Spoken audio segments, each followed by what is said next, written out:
this season finale, I don't know where to rank it. It's definitely better. I feel like it's better than 1 and 2, I think it was. Maybe 3, I forgot. I think 3 was when the governor first attacked the prison. It's up there because I really like 3, 4, and 5s, and they're all pretty good.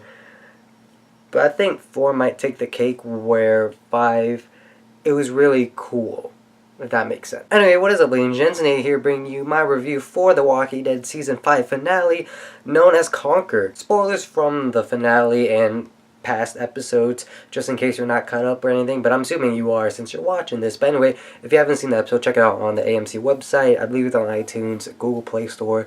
So, you know, enjoy the episode, because this one was actually pretty good. Anyway, I like what this episode did. Not only did it, like, it was, like, intriguing, it kept the audience, like, going, like, it kept me going, especially because they kept it, like, intense, but not too intense, if that makes sense. They kept it where you don't, like, certain characters are doing certain things, and they end up in certain situations, and, like, it cuts between those characters, and it was nice seeing that. So, this episode mostly focused on Rick, Daryl, and Glenn, and Gabriel, surprisingly. Oh, forgot to mention, Gabriel Nicholas, you deserve the douchebag of the episode award again. Who gets that twice in a row? Like, even Pete didn't deserve it this episode, which, because, you know, he's like, he's laying on the ground, you know, just like sleeping in his own pool of blood. It's a good time. But yeah, like when Sasha came in and she was like, "Can you help me?" And he was like, "No." And I was like, wow, you really are a piece of trash, Priest Gabriel. Like, one, you ignored a bunch of other people during when like the apocalypse was still in its early stage, and like you just say no to somebody. Like, you are like a piece of like trash priest. Like, compared to like a lot of other priests out there, like in the real world, you are the worst. Then there's Nicholas, and I gotta say, like I said, Nicholas deserves the douchebag of the episode award.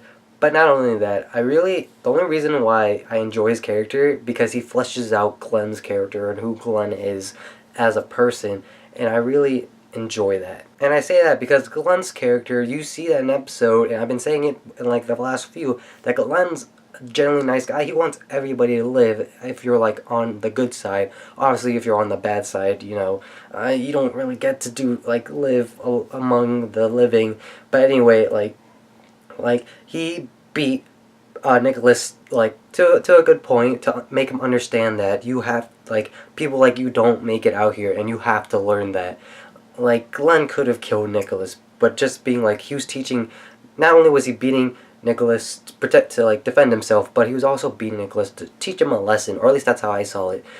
Because, like, that's just who Glenn is as a character, and I really like how they kept, like Glenn has a lot of plot armor than I realized that he did. I wonder if that means something in Season 6, if a certain character is going to show up, and something's going to happen to Glenn. Anyway, like, the whole scene where, like, there's a bunch of walkers on Glenn, like, I don't know how Glenn got out of that, because, like, he was grazed in the shoulder. That must have hurt, and Nicholas like pressed on the wound, so it must have hurt a lot. But not only that, there's like he was like his back was punched a few times and all of this, and like there were like 3 walkers on top of him, so I have no idea how he got them all off. But like when I cut to black, or like when I cut to commercial, I was like, Glenn's not dead. Like, you wouldn't, like, if you were to kill Glenn, you would have showed the entire scene and not cut to commercial. They just didn't feel like making a way for Glenn to escape, I feel like. So, it might have been a cop-out, you know, whatever. Glenn's my favorite character, because, you know, well, that's not true. He's my favorite Asian actor, Steven Yeun is, but, yeah, I gotta say, Scarrow is definitely my favorite character. Like, the whole Peak situation when she brought the castle, she was like, "Come at me." Yes? No? Yes? No? Alright, then. I just love that entire part. And she was like, "Oh, yeah, I want my dish back. I want it clean." And then she just leaves. Oh, before I go to the other characters, mostly Daryl and Rick, I like the introduction of the wolves. They have their own philosophy, which I like it. And it looks, we don't really get to see all of them, we only get to see 2, and they attack Morgan, and Jesus, Morgan is, Morgan too OP. Like, he beat those 2 guys with a stick. Like, he didn't need a knife, he didn't need a sword, or he didn't need a gun. It was just amazing. And then later on when he saves Daryl and Aaron, he does the same thing. He doesn't need anything. Like, he just needed that stick, and it's like, what? Oh! Like, even when he picked up his stick, it was like, whoosh. just like in it, like in martial arts position. I was like, yes, Morgan, second favorite character. Hope you don't die just because you're African American, because a lot of those characters have been dying, except Gabriel. And I also enjoyed the Daryl and Aaron thing that they had going on, like showing them like how they scout people and all this, like showing behind the scenes, because I don't think you really get that in the comics. And I gotta say one thing, when they went up to the factory or like food place, the food thing that I don't know how to describe, that triple chain kill that Daryl got was amazing. That was a really good walker kill that I enjoyed a lot. That was, hopefully Greg Nicotero wanted Daryl to do that, because that was amazing. Feel bad for Aaron though. Like, he lost his Alaska's like license plate. Like, you're never gonna get that again unless he goes back there. But the wolves are there, so that looks like that's not coming back. And then there's Rick, and I gotta say, like, Rick this episode, he wasn't as evil as like the earlier episodes were trying to make him out to be, which I thought was nice, because Rick's not that evil. He's just everything, like even the characters, like all of his like his family, like said everything about him that's true essentially. Like especially Abraham's line.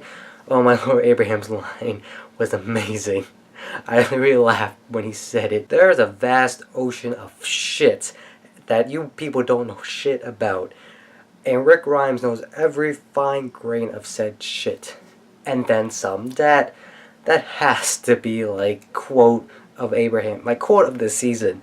That was amazing. But going back to Rick, like Rick's kill with the walker, like just sticking the gun so far up the walker so like when he shoots it, it doesn't make a sound, like it acts like a suppressor, or like when you use a pillow, or at least I think that pillow trick, that it might work in real life. I don't know. I've never tried it.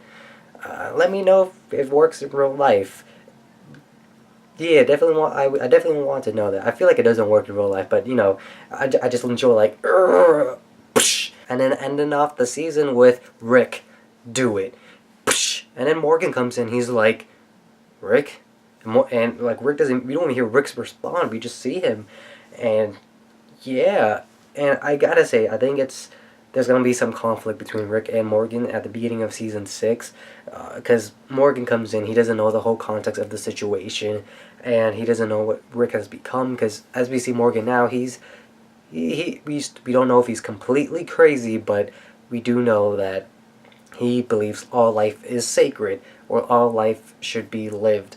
I forgot what was the quote he said at the beginning, but yeah. So his ideology and Rick's ideology kind of conflict at the moment, where before they were still like different, but like it was because like Morgan was crazy. So this episode I gotta give an A, but I really want to talk about this season, and this season was pretty good. There were some slow parts, especially the hospital arc, because once Noah died, it was like there was kind of like no point to it. I mean, it wasn't as bad as it could have been. And then there's also like the beginning before they went to Alexandria, which wasn't too bad too, because they show that in the comics, and you show like there's groups like desperation and all of this. But what I do like about this whole season is what Scott Gimple did, the executive producer, and he stuck to the comics. Like for the most part, like all of the episodes, they had like one key comic book like moment inside of it, which like you could like look straight in the comics and you'll see the exact same like scene from panel to screen. It was amazing and I loved it. And this season I would have to give it like a 9 out of 10, because like I said, it was great. Like the first 3 episodes were amazing. And before I get into that, I just want to like name the top 3 moments for this entire season for me. I would do 5, but I couldn't think of 5, so 3 I think will suffice. And number 3 being, though, Rick, do it. The like Deanna's whole line is straight from the comics and I loved it. Number 2, besides, I already made you a promise. Whoopsh, whoopsh, whoopsh. And number 1, goodbye Terminus, in one episode. That I gotta say, that episode was actually like really good. I love how they started off the season with that. So I really want to know how they're gonna like beat that with season 6. They might show the wolves attack right away, and you see Rick and the survivors dispose of them very quickly. So yeah, I thought this season was fantastic. I love how they stuck to the comics, but at the same time they made some changes here and there that I felt like the show needed, so like it wouldn't be like straight panel from like comic to panel, like the whole gender bending Douglas to Deanna.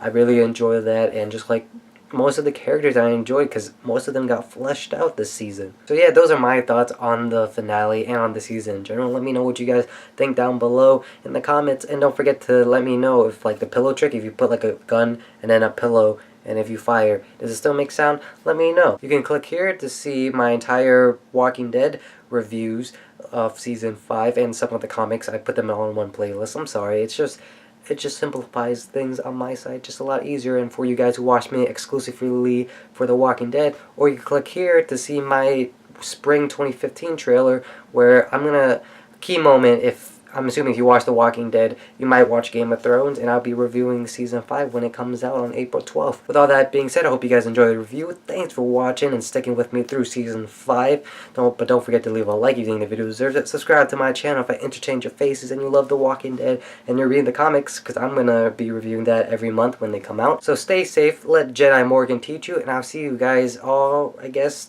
for either Game of Thrones or the next Walking Dead comic book issue release. So until then, bye.